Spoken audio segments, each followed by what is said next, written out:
A short blonde woman in her 40s was wobbly and uncoordinated when she was removed from a smashed vehicle on Highway 17 near Arm Prior on the evening of March 31st, 2011. That was the testimony of two witnesses in the trial of Pembroke dentist Dr. Christy Natsis, which continued on Tuesday. Now, the two men that testified today, Barry Young and Daniel Quinn, said they were returning home with a third friend from a trip to the United States when they came across the accident. They pulled over and immediately walked over to the crash site to offer assistance, and that was when they approached the black cart in which the woman was trapped. They asked the woman how she was, to which she said she was okay, but she couldn't exit the vehicle. She was eventually helped out through another door, and it was at that point that both Barry Young and Daniel Quinn said that she appeared to be wobbly and uncoordinated and having trouble keeping her balance.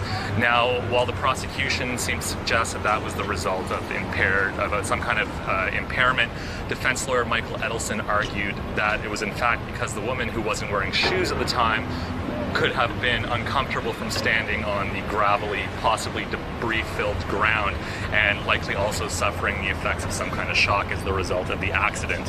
Now, a third man who has yet to testify in the case is also reported to have known the woman and identified her at the site as simply Christy, according to the two men who testified today. When that man approached the vehicle, Mr. Quinn said that he overheard the woman in the vehicle, identified as Christy, ask the other man for a piece of gum. Now, this is something that he did not do.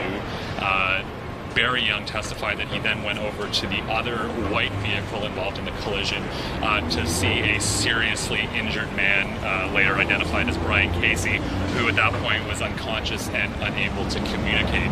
The men then got back in their car after about 20 or so minutes at the scene of the crash and returned home to Pembroke. They were eventually called to offer their statements in the crash months later, which is something that Edelson found confusing, seeing as how it took several months for those men's statements to be taken.